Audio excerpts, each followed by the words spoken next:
So I want to go over some of the products that we use in the salon. So I started grooming about 14 years ago, and during that time the products in the industry were not only limited, but they just weren't like of the quality that I expected. So I simply did a Google search one day of how to make your own dog shampoo. It started with just household products. Over time I started researching commercial products, and it's become what it is today. So Let's Groom, the shampoos are a 7-in-1 product, and how you're able to get these different ingredients active is simply by diluting them at different ratios. So the more you raise the concentration, the ingredients will start to become active at those different concentrations. Does that make sense, or should I explain that a different way? Okay. So basically at one pump, it's hypoallergenic. It works really good for baby animals, or if you're washing a new mammal that you've never washed before, maybe like a ferret or a rabbit, I would be safe at going with one pump. The reason why it's hypoallergenic and then not at multiple pumps is because when you have it at the dilution of one pump, the fragrance drops below 1%, and the fragrance is really like the problem when it comes to a lot of the breakouts. One of the problems, there could be others, but one of the things is normally the fragrance or perfume that they put in. So when it drops below 1%, it becomes safe for senior pets with skin issues and stuff like that. 2 pumps is going to be your standard wash. So the ingredients are starting to become active in here. So you have a little bit of the antifungal, antibacterial, antiviral properties. It can soothe, maybe like some minor skin irritation and stuff like that.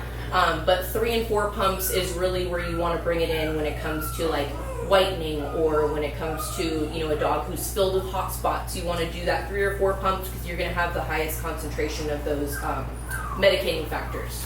So and then another part about the whitening, have you guys seen the new fads with like the purple toothpaste and the purple shampoo? So our shampoo works the same. It basically dyes the dog purple so lightly that you're not seeing purple, you're just seeing the brassiness being removed, the same way that the shampoo works. It works by the way of the color wheel.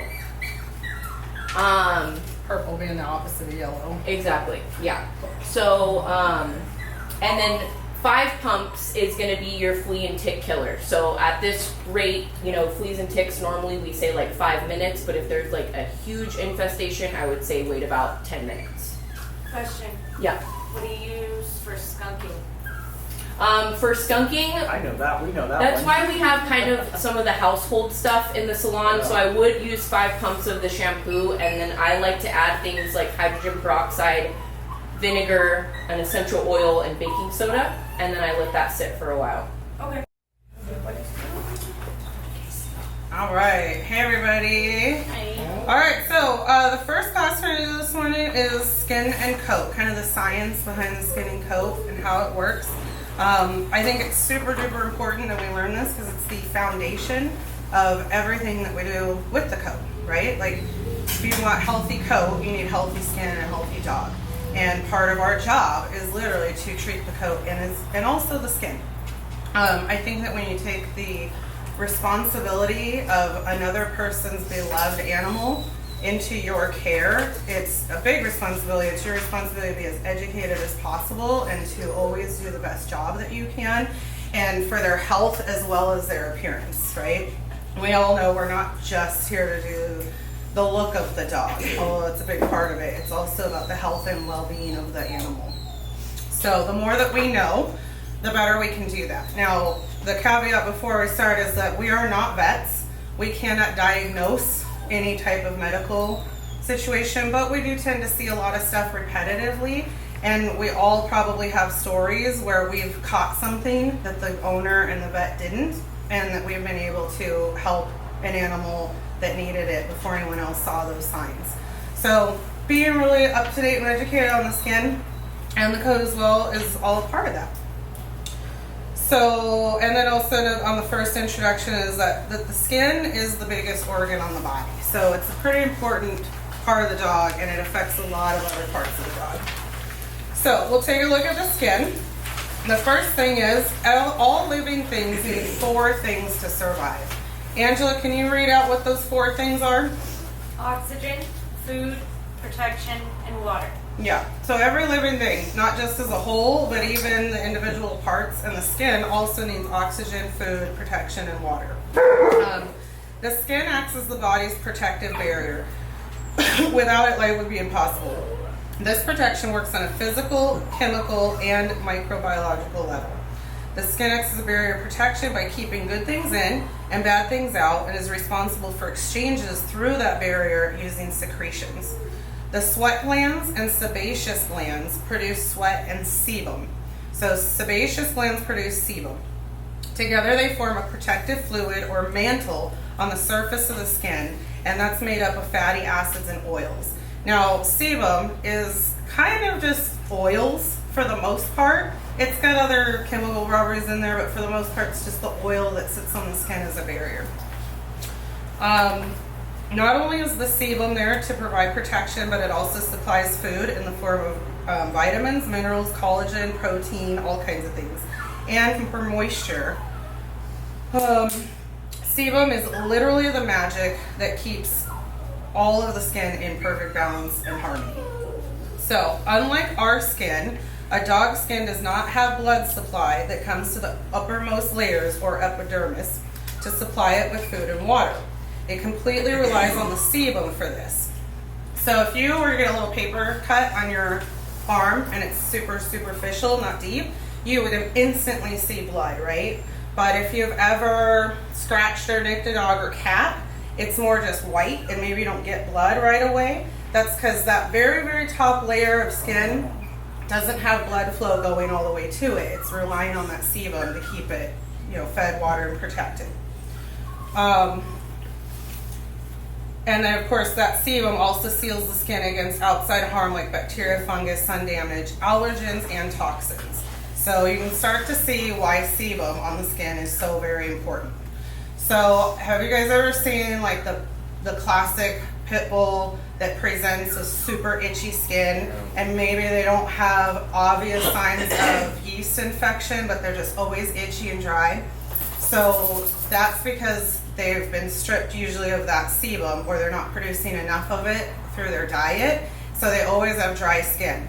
So if you can imagine that skin, and if you turn your page and you can see the top diagram of the skin, where the little yellow dots are, you can see the red veins flowing to that area, but not up to the top.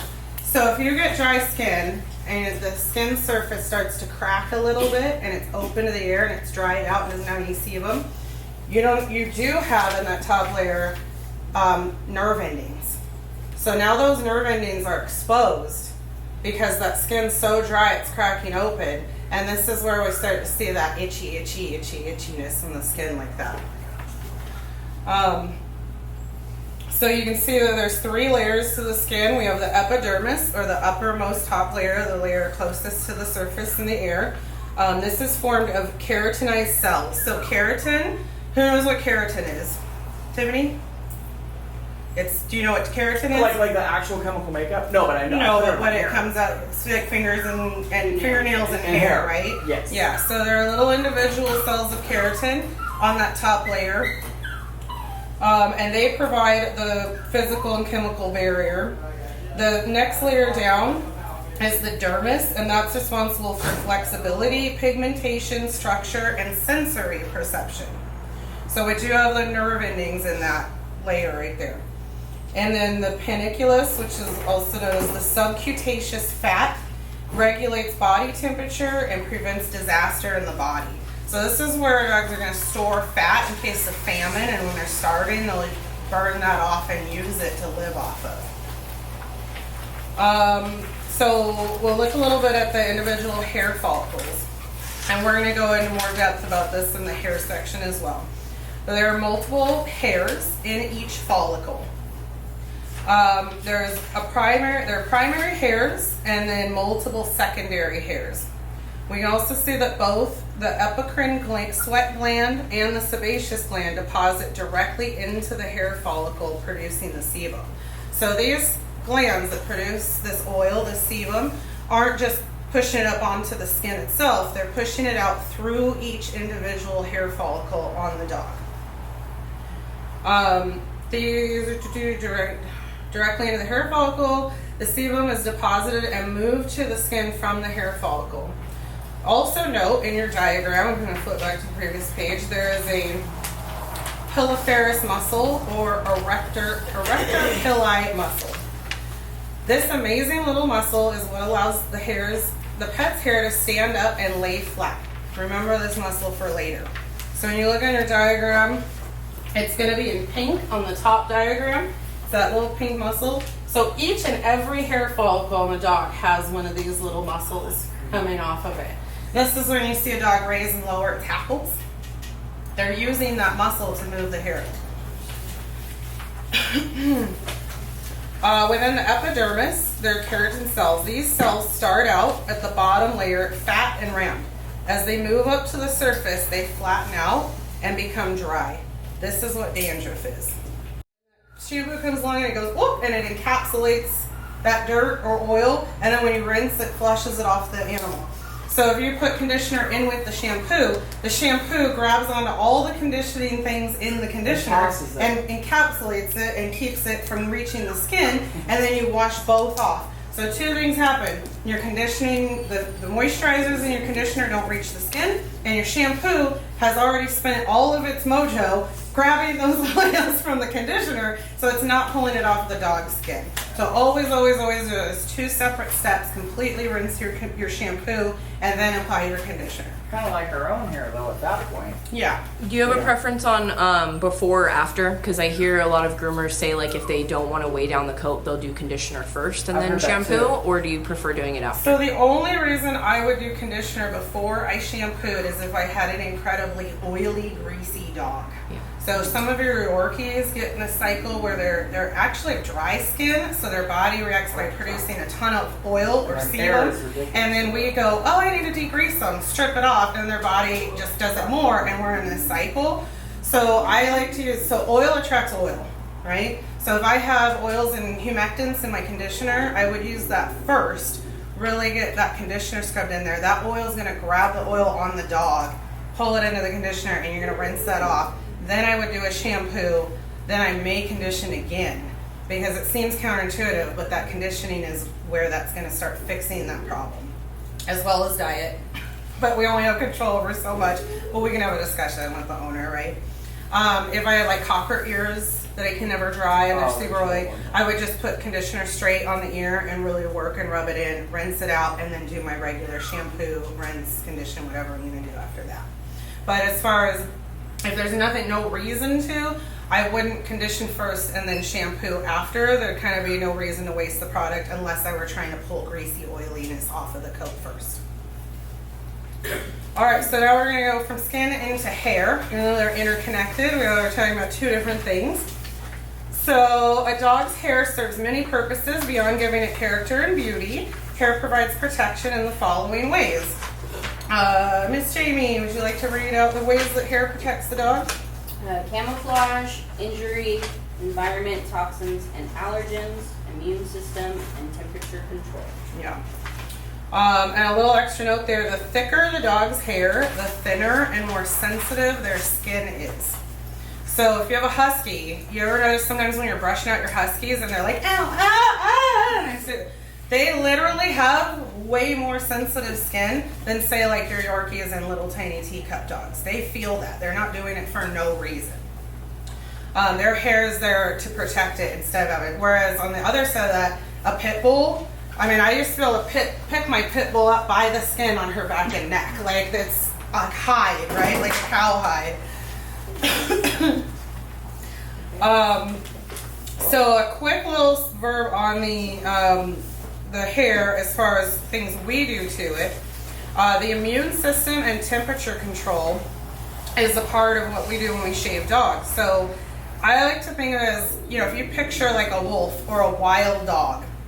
I live on the Native American reservation, and people like to get dogs and then they just turn them loose. And so we always seem to have a pack of wild dogs that just live out there, and they eventually breed and breed and breed and breed until they all look like brown double-coated dogs. They just inevitably, like genetically, just revert back to a natural state of having a double coat, similar to like a German Shepherd, maybe not as thick as a Husky, and they just all turn brown. So they're fitting in with their environment via camouflage, and they're building their double coat, which is, I like to think of it, nature's perfect hair. It's the perfect system, that double coat, for a wild animal. Yeah. So you have your guard hairs, your main hairs that they can raise and lower, and then all the undercoat. And the undercoat changes out seasonally for temperature control. So when we shave double-coated dogs, we interrupt that system. So we will do what the owner insists we do, but I never let it go without an in-depth conversation with the owner about what that means for their dog, or if that dog is so pelted that there's no other option but to take it off and start fresh. Other than that, if they have a double coat, I really like to try to leave it alone. It's nature's perfect system. It's set up for them. So we're going back to the idea of the erector pili muscle, this little tiny muscle that's in each hair follicle. It is attached to the hair shaft and allows the dog to raise and lower the coat, like we talked about. Each and every hair shaft has one, every hair follicle. So we see this in effect when a dog has his hackles up, but they can also raise all of their hair up slightly to create a layer of air between their skin and the outside air. This layer acts like an insulation in the walls of a house. So in between, behind this wall, there's a space before the next wall, and in that space they put insulation. So those dogs can raise that up and create a bigger space or buffer that's filled with their soft hairs that creates like insulation. And it's not only going to keep them warmer in cold weather, but it can keep them cool in hot weather as well. So this idea where we shave dogs to keep them cool is actually a little bit of a fallacy. And they did do this study, and I just put the image on there where they did infrared on the dog, where the top part was not shaved and the bottom was, and it was actually hotter on the skin surface where the dog was shaved. So when clients say, I think she's really hot, I just want her shaved, now you're armed with a little bit of facts and information to say, oh, actually, her coat's this perfect system that not only keeps her warm in the winter, but also keeps her cool in the summer, and if we shave it, she might end up hotter than if we just left it alone and did a good de-shed. A lot of times those dogs are just hot because they haven't had that dead undercoat shedded out. So they just need a good de-shed. Yeah. So we went over that. Also, shaving the coat can easily damage these delicate erector pili muscles, possibly damaging the dog's ability to raise and lower the coat forever. This is especially damaging when shaving a dog in reverse. Yes, Brenna?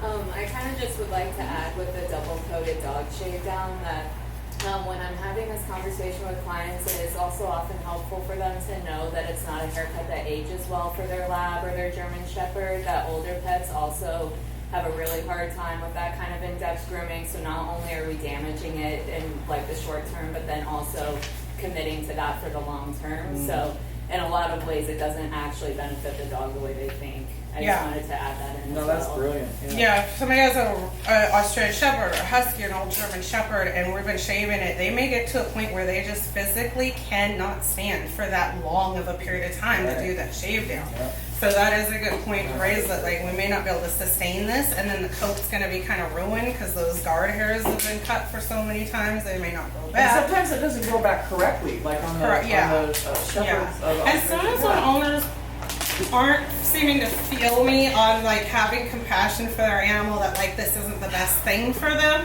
I'll switch it up and go, also it may never grow back the same and look terrible. And then sometimes your clients are like, oh no, I don't want my dog to look bad. I was okay with her being unhealthy.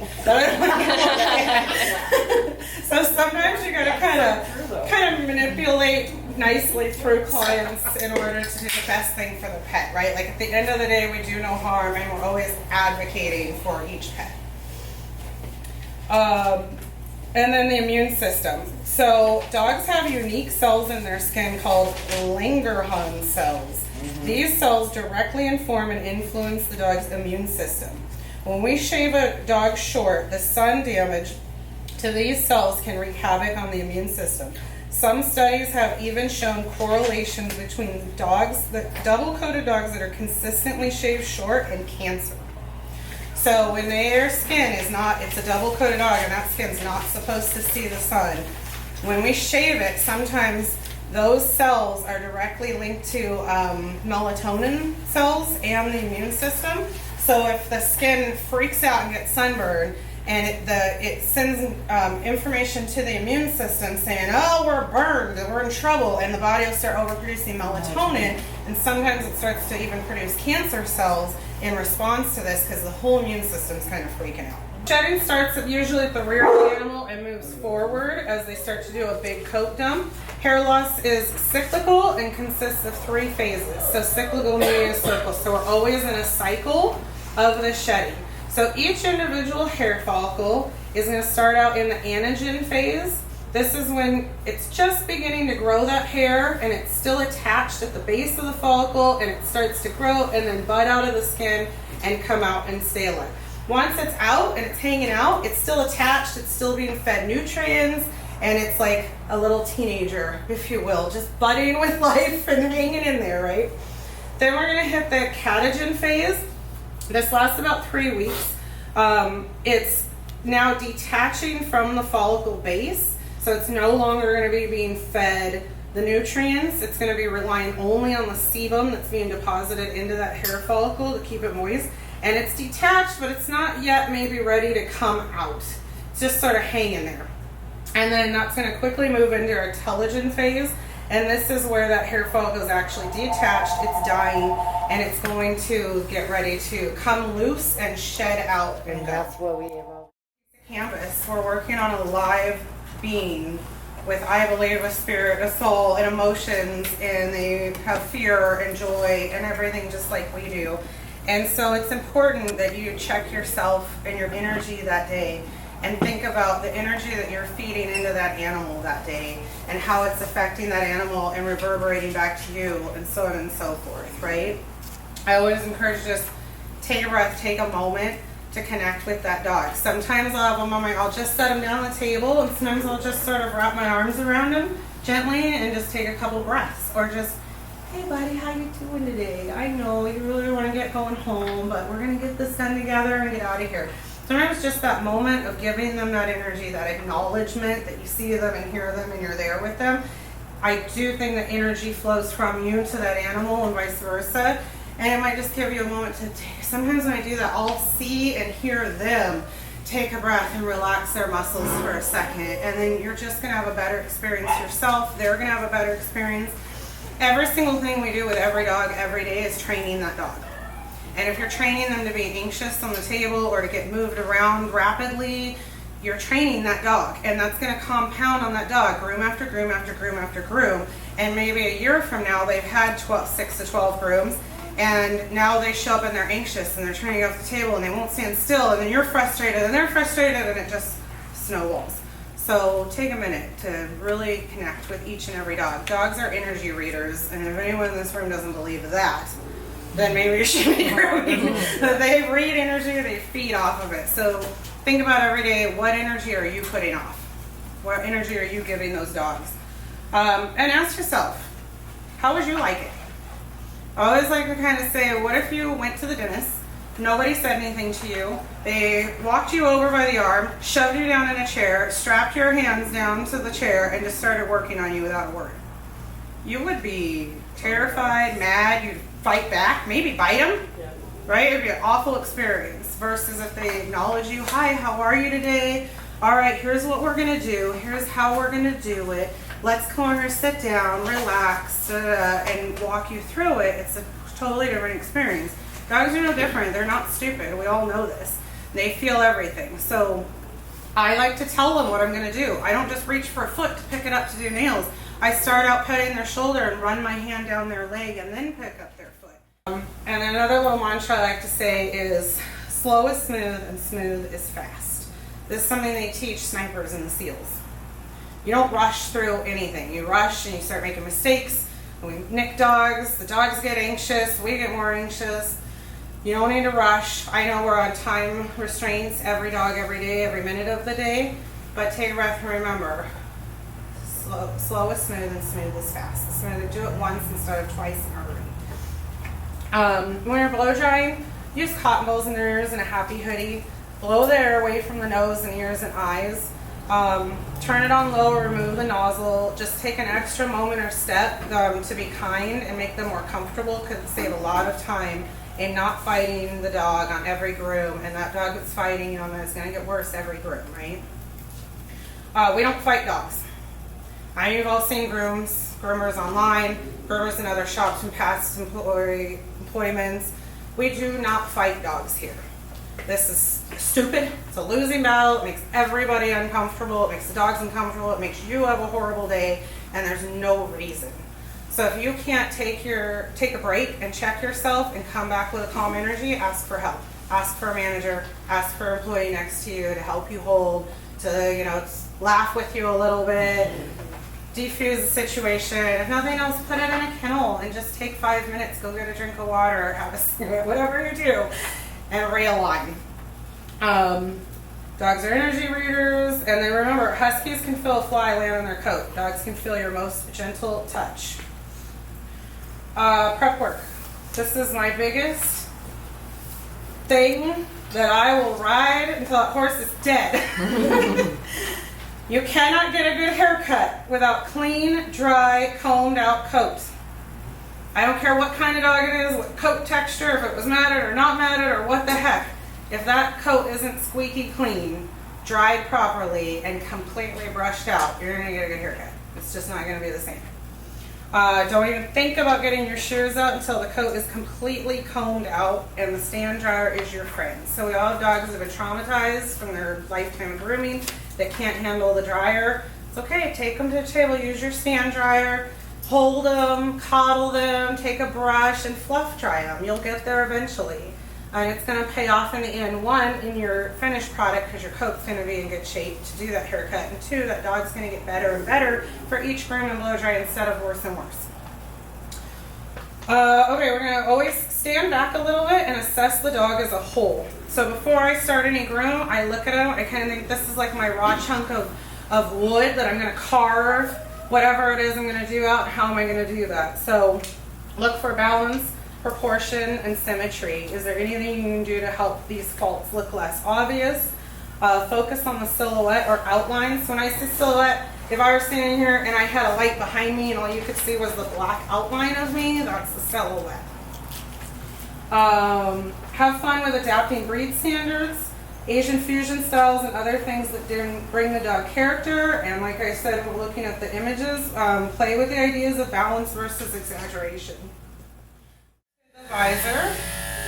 Now I'm going to choose my ear set. She has a really nice ear set naturally, so I don't want to cut down into the ear. I'm going to kind of keep it as is. I'm going to use this outside edge of my clip comb to set that line. So as I come over, I'm using this outside edge of my blade to choose and set where I'm going to set that ear line. I'm going to go right about there and grab it. If you have a lot of hair in the front and it's not taken far enough to the end of your visor off, you can pull the skin back on the head and it'll allow you to get a little bit closer to that visor line if that's what you want to do. Now I'll lift all my ear hair up out of the way and hold it clean. I'm going to go from underneath the opening at the base of the ear or the neck that I've already shaved. I'm going to go straight towards the dog's nose. I'm not going to go up against, I'm not going to go down, I'm going to go straight across towards the dog's nose. And I'm going to go all the way up to the top of my chin. Just that inside corner of my clipper, just inside there, and I'm going to do this little scooping motion just between the eyes on the forehead and the stop.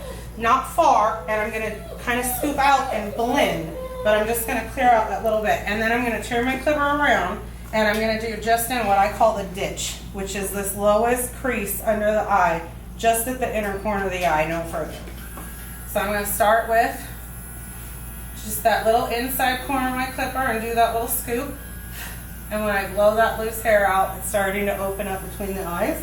And then I'll switch. So I did this inside corner for that side. I'm going to switch this inside corner and get on this side. And you can see how little hair I'm pulling off. Just enough so that the inner side of the eye is clear.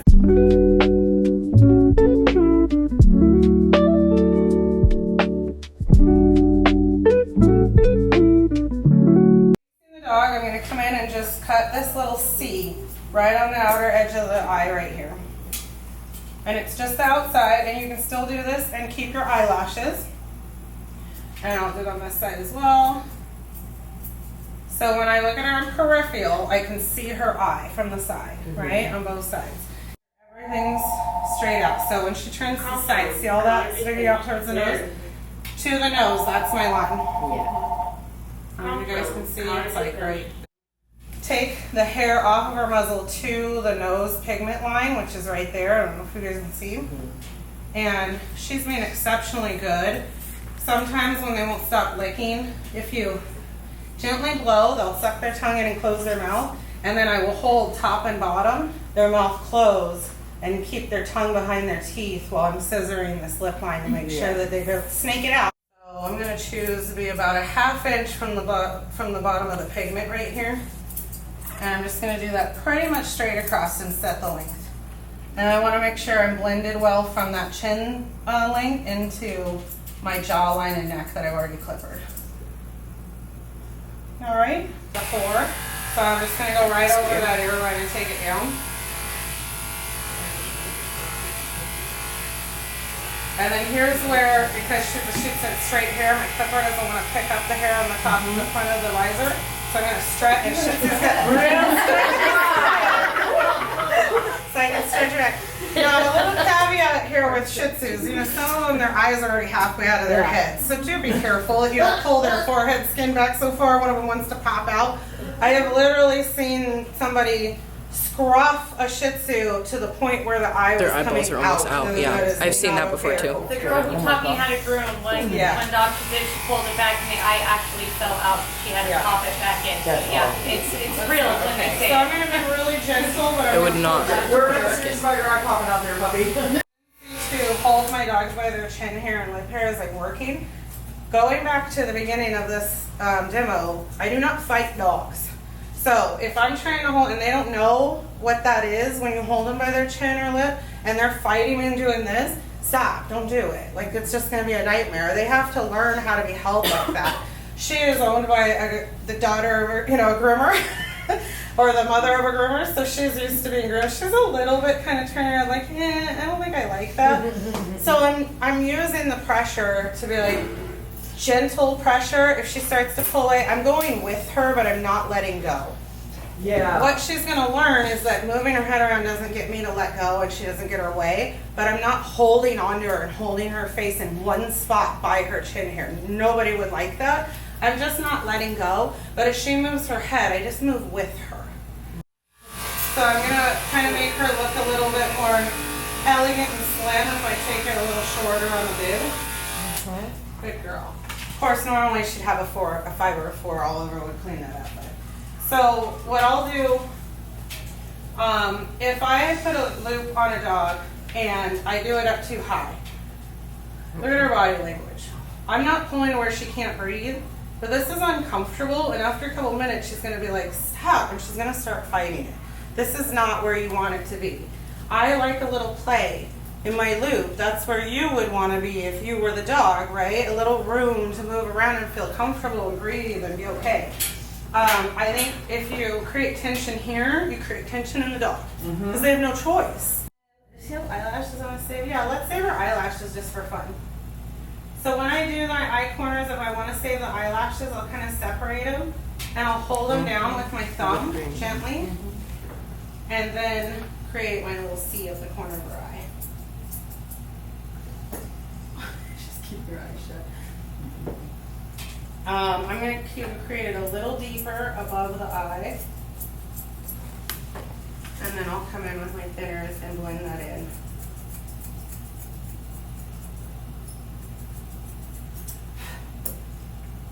So even though she's going to keep these eyelashes, I can still see her eye from the side, and she has vision from the side, from a full profile.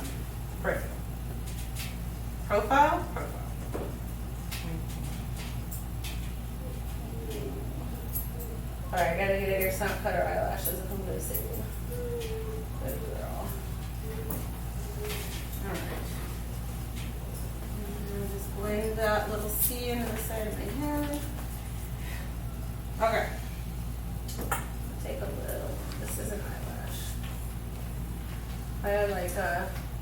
3 shots of asbestos. Alright, so I've got my C's on the outside corner of my eye cut in. I've combed my visor forward, look at her from the top. And since she's kind of like gently pulling when I hold her chin, I'm not going to do that. I want her to be still, so I'm literally just letting her set her chin in the cup of my hand, and she's more comfortable with that. Sometimes it's just the tiniest things that make everything easier if you just pay attention to your dog. Oh, I forgot a step. I need to clean out her eye corners. I'm going to go to my 10 blade. Okay.